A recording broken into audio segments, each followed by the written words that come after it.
If you can't figure out your purpose, figure out your passion, for your passion will lead you right into your purpose. Our special guest today is a passionate person. He's a filmmaker and a kayaker, and he recently just paddled all the way from Ketchikan, Alaska to Seattle, Washington. Jack Hampton, welcome to Spirit 105.3. How are your arms doing after all of that paddling? I can't even imagine. Yeah, they're coming to terms with not having to do it every day. What was that experience like, Jack? Paddling 1,200 miles. Did I get that right? Yes, yeah, that's right. Maybe a little bit more, at least 1,200 miles, yeah.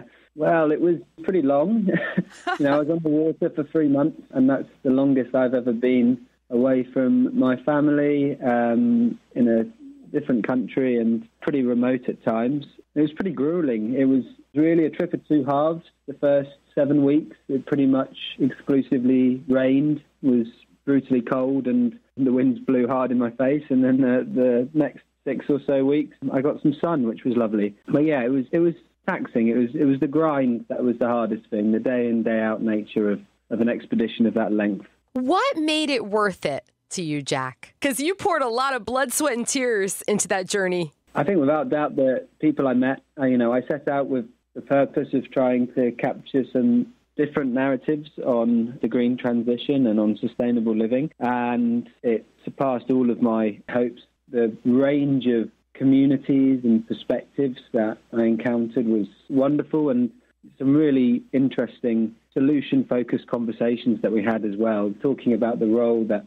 a different culture, a culture of stewardship, has in helping us move as a planet, as a species, towards a more sustainable relationship with the environment. So that was awesome, and it really felt like it validated the idea, the concept, and all of the hard work. And I think the other thing I would say that really stands out is the generosity of the people on the coast in Alaska, in British Columbia, in Puget Sound, in Washington State. People have been unbelievably generous with their homes, letting me stay, with food, with any support they can give me. Often people who I've just met on a beach who have asked me what I'm doing. I've told them, they thought it was a cool project and wanted to help, and they've gone out of their way to do so. It really is, reassuring about the human spirit and the nature of humans. They're so generous. Oh, Jack, I love hearing that.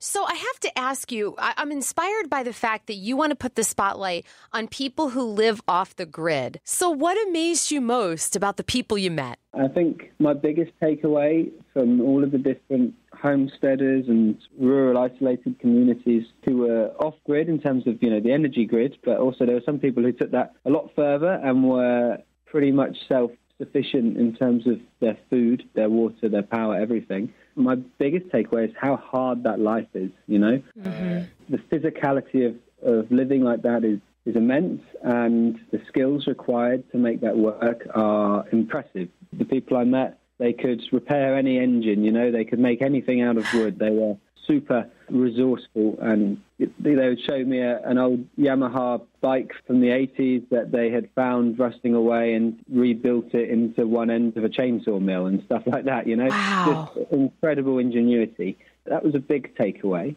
Takeaways that were maybe less just sort of like dauntingly challenging were that they also lived maybe a slightly slower pace of life. They didn't work every hour of the day. They worked when the weather allowed, when the tides allowed, and they had a much more in-tune relationship with their environment. They seemed very happy and content, which is nice to see. I bet they loved meeting you and interacting with you.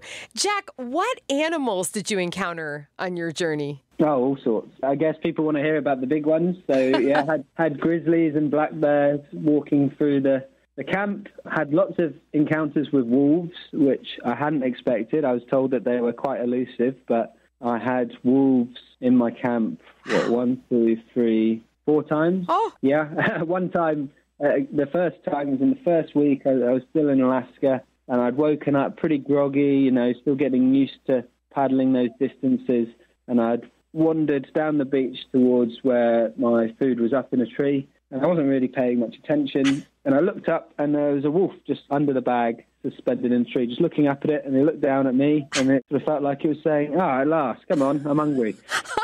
Did you share your breakfast? I absolutely did not share my breakfast.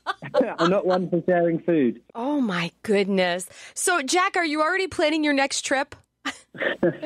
I think I need a bit of time to recover from this. And there's also the trip is only the start in terms of the Paddling and Margins project. We've now got to realise all of that data and all of that footage into a compelling film and, hopefully a meaningful narrative. The plan will be to do that over the next 6 to 9 months and then enter that into the outdoor and environmental film festival circuits. And hopefully we'll have a film to share with people in about a year's time. Oh, that's so exciting. That'll keep you on dry land for a little while. Yeah, absolutely. You can find out more about Jack Hampton's vision at paddlingthemargins.com. Jack, thank you so much for being with us on Spirit 105.3. Cool. No worries, Erica. Thank you for your time.